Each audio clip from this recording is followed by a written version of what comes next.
Dag beste kijkers, ook deze keer hebben wij weer een nieuw maandgerecht voor u. Deze keer serveren wij kabeljauw. Daar hebben wij bij gemaakt een bechamelsaus. We gebruiken daar wat leuke garnituurtjes voorbij op bord. Dat garneren we af met wat sla. Als de vis die doen we garen in de bouillon en die doen we daarna in dit pannetje. En die doen we daarna even gratineren met wat kaas.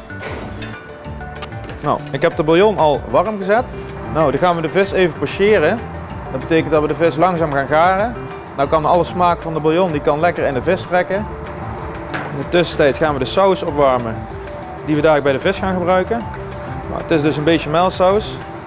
Daarvan heb ik al wat van deze bouillon toegevoegd, zodat er extra smaak aan de saus zit.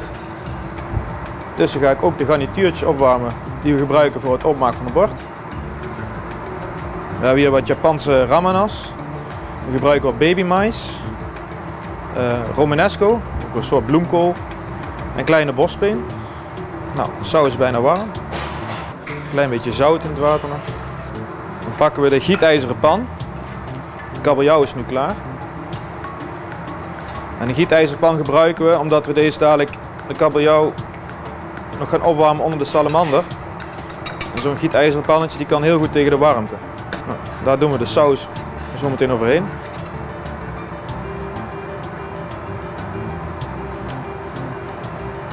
Dan doen we de kaas eroverheen. De kaas zorgt er ook voor dat de saus niet aanbrandt en zorgt voor een lekker krokant laagje. Nou, dan gaan we hem onder de salamander zetten.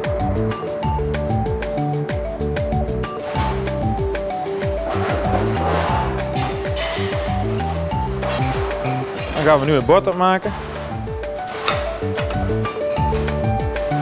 Een klein beetje sla op.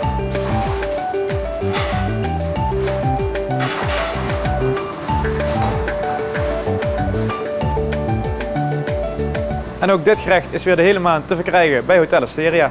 Eet smakelijk!